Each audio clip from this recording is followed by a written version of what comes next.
স্বপ্ন আমাদের মনেরই একটি বিশেষ অবস্থা, যার মধ্যেও রয়েছে বাস্তবতার অনুভূতি। আপনারা সবাই নিশ্চয় আপনাদের জীবনে অনেক ধরনের স্বপ্ন দেখেছেন, যা স্বপ্নবিজ্ঞান মতে যার নিজস্ব একটি আলাদাই তাৎপর্য রয়েছে। কিছু স্বপ্ন এমনও হয়ে থাকে যা শুভ লক্ষণ দেয়, যেখানে কিছু স্বপ্ন এমনও হয়ে থাকে যা অশুভ ঘটনার ইঙ্গিত দেয়। তাই আজকের এই ভিডিওর মাধ্যমে আমরা এমনই 5টি স্বপ্ন সম্পর্কে জানব, যেমন স্বপ্নে সাপ দেখা, স্বপ্নে সহবাস করা, স্বপ্নে ঈশ্বরকে দেখা, স্বপ্নে উঁচু থেকে পড়ে যাওয়া বা স্বপ্নে কারো মৃত্যু দেখা। স্বপ্ন শাস্ত্র মতে এই সমস্ত স্বপ্নেরই একটি বিশেষ গুরুত্ব বলা হয়েছে। আপনি আপনার জীবনে অত্যন্ত একবার হলেও এই স্বপ্নগুলি দেখেছেন। তাহলে চলুন জেনে নেওয়া যাক এই স্বপ্নগুলো দেখলে মানুষের জীবনে কী প্রভাব পড়ে।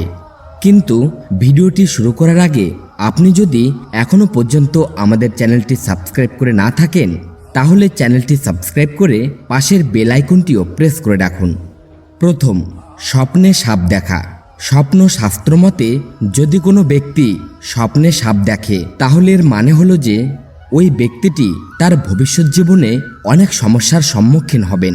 কিন্তু স্বপ্নে যদি কোনো ব্যক্তিকে সাপ কামড় দেয়, তাহলে এই সংকেত দেয় যে ওই ব্যক্তিটি শীঘ্রই কোনো গুরুতর রোগে ভুগতে চলেছেন বা কোনো ধরনের সংকট দেখা দিতে চলেছে। একইভাবে যদি কোনো স্বামী স্ত্রী স্বপ্নে সহবাস করে, তাহলে এর অর্থ বলা হয়েছে ওই স্বামী স্ত্রীর দাম্পত্য জীবন খুবই ভালো কাটছে। তৃতীয়ত, যদি কোনো ব্যক্তি স্বপ্নে ঈশ্বরকে দেখেন, তাহলে এর অর্থ হলো ঈশ্বর ওই ব্যক্তিকে ভক্তির পথে চলার নির্দেশ দিচ্ছেন। কারণ আজকের দিনে মানুষ ঈশ্বরকে স্মরণ করতে ভুলে যায় আর ভুল পথে চলতে থাকে।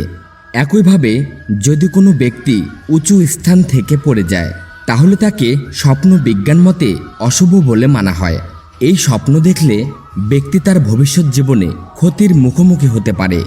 সবশেষে, যদি কোনো ব্যক্তি স্বপ্নে কারোর মৃত্যু দেখে, তাহলে তার স্বপ্নবিজ্ঞান অনুসারে ব্যক্তির দুঃখ বা অনুশোচনার অনুভূতি প্রকাশ করে। আমরা আশা করি আপনি স্বপ্নবিজ্ঞান মতে এই সমস্ত স্বপ্নের বিশেষ তাৎপর্য বুঝতে পেরেছেন। তো বন্ধুরা, ভিডিওটি ভালো লাগলে লাইক দিন এবং কমেন্টে একবার লিখুন জয় শ্রীকৃষ্ণ।